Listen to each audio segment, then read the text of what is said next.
The EDP documentary is a disturbing piece of media.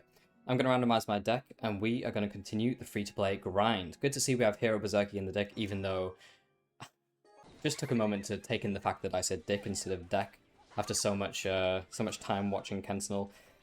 Anyway, the EDP documentary was crazy. I've watched it once all the way through. I almost watched it a second time, but only got briefly into it. But God, it's just insane. How can you admit to all these things on camera for a whole ass documentary and still be a free man? It's incredible, honestly. I did from an entertainment point of view, and entertainment, it's weird to talk about it as something that's entertaining.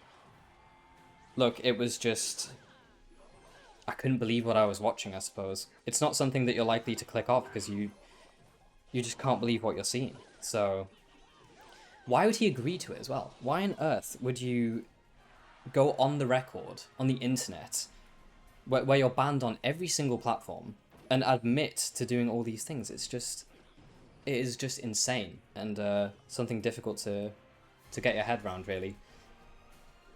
Yeah, the guy is just insane, and admits to being a paedophile on video, which is, it's just nuts. It's crazy. I actually enjoyed it. I found it interesting, and I enjoyed the documentary style of the creator Mike Clem. That I went and checked out his channel, and surprisingly, he only has 2 other videos aside from the documentary. One of which is just literally the trailer documentary, and the other one is a documentary on a guy who I hadn't heard of, which is maybe poor YouTube knowledge from me, called Boogie2988. And when you compare those 2 documentaries, you have the EDP one, which is like disturbing, insane, fucked, and you have the Boogie one, which is just depressing. God, I mean, the guy basically just is in a terrible financial situation, pretty much his own doing, gotta say.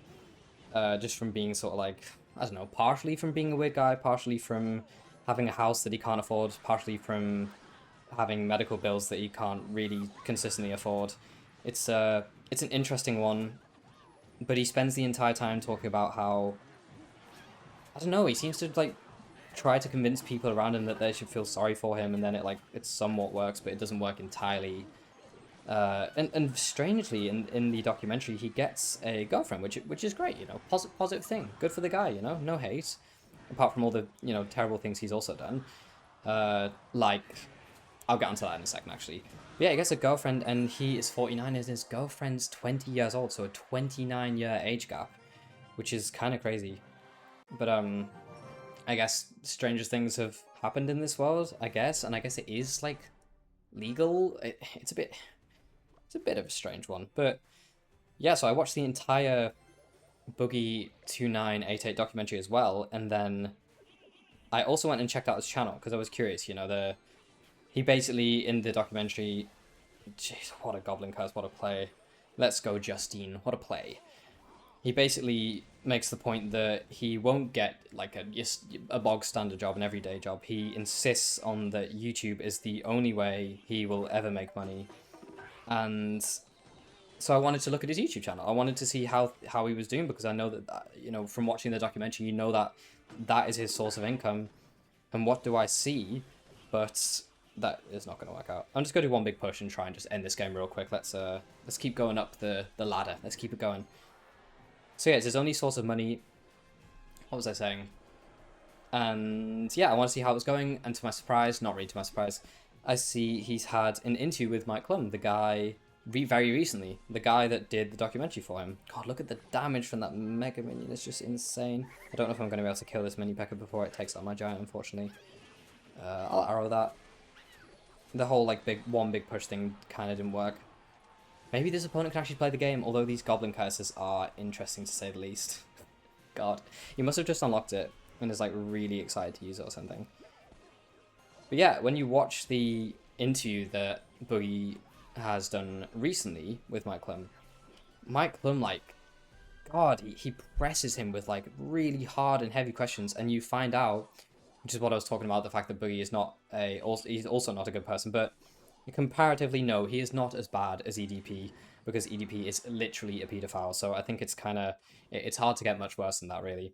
But yeah, Boogie, turns out he scammed his fans with some like meme coin crypto thing. He must have like convinced them, oh guys, it's a really good idea. Come buy this stuff. It's gonna change your life. We're all gonna be rich. I don't know. I'm not a fan of his, so haven't been following on anything. But that's kind of the vibe I got. Let's go for another push on this side. Split lane pressure. God. Yeah, but it was weird watching the interview with Mike Klum.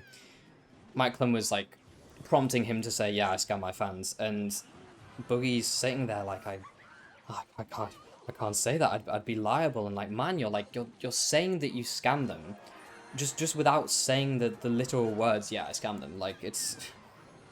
I suppose you can probably get like taken to court and whatever if he actually says the words, I scammed them. I scam my fans. And as it turns out as well, he also faked a cancer diagnosis to try and get more views and to get people to. He thinks that if he makes people feel sorry for him, that they will watch his videos. So as much as it's nice to good game, thank you Justine, have a berserk emote.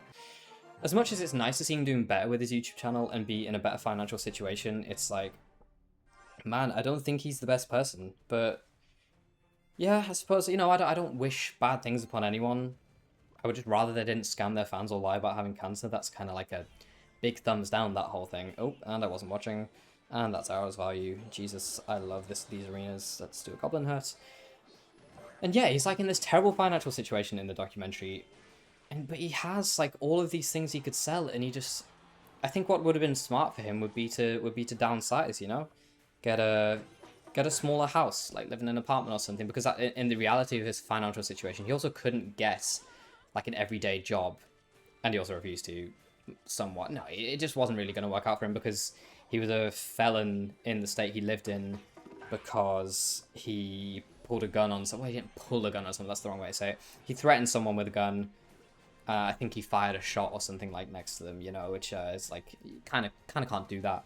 So no one would really take him to be a job. I think there was also something he was saying like, jeez, I've let the EDPekka onto the tower. God, I'm becoming the thing I've sought to destroy, the barbarian ball players. So yeah, he couldn't get a real job, so YouTube was his only way, and he didn't really know how to, you know, how to sort of get his audience back. I think the Mega Minion is going to take out though, so let's just send it with the Giants in the base. So, what was my point? Yeah, right, his financial situation. He's got like this huge house, but he's broke as hell, and I'm just like, I think it's just time to sell the house. Like, you got to be smart. Why risk like declaring bankruptcy? Would that happen, or would he just be forced to sell the house eventually? And he's still in that house to this day. I think I've played enough games for one video. In my last video, I stated that I'm on holiday, hence the different background, and my laptop, my tiny laptop, is recording all these games, and it's struggling. So no long videos, unfortunately, until I am back home.